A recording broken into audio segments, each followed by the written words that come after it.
yung tamban na isugba natin. Daming asin. Okay lang yun guys, hindi naman yung tagos sa, sa loob.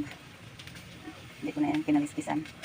Magsugbat ang isda guys, magsugbat og tamban nga gagmay. Hindi pa siya ganong kalakihan. Ayan, dito lang ko magsugba sa frying pan. Ayan. Sugba og tamban. Ayan guys. Tingnan natin yung kabila guys. Ayan.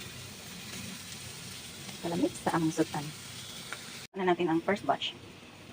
Luto tayo ulit. Balik tayo ulit sa frying pan. Ano na natin yung second batch. Ayan. So, naglagay ulit tayo dito. Ayan.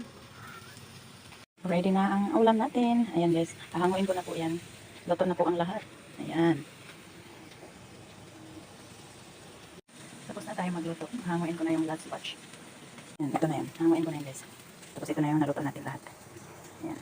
Ang ulam namin. Tapos na ako magluto. Ito na yung niluto ko. Ready na siya. Tapos na tayo magluto guys. Ito na yung isda natin na sinugba.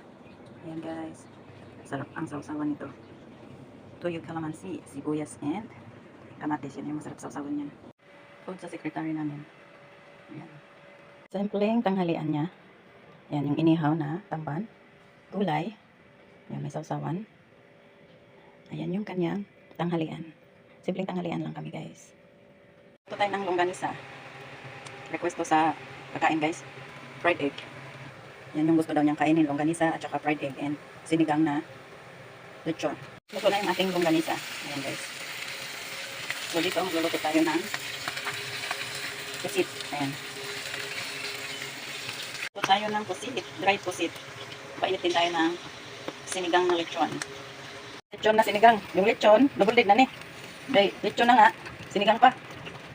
Sinigang pa. Ang lechon, hindi namang sinigang. Kaya nagsawa na sa lechon, ay sabawan na po. Tama na yan, malanta yung gulay natin. Ito tayo ng gulay. Kalabasa, sayote, at saka cabbage. Cabbage, ito yung sasabihin ko. Cabbage guys, pero inuna ko muna yung kalabasa at saka sayote. Kung nailagay yung cabbage kasi madali lang niluto eh. Kaya inuna ko muna yung kalabasa at saka sayote. Natin yung cabbage guys. Nikas-nikas lang natin.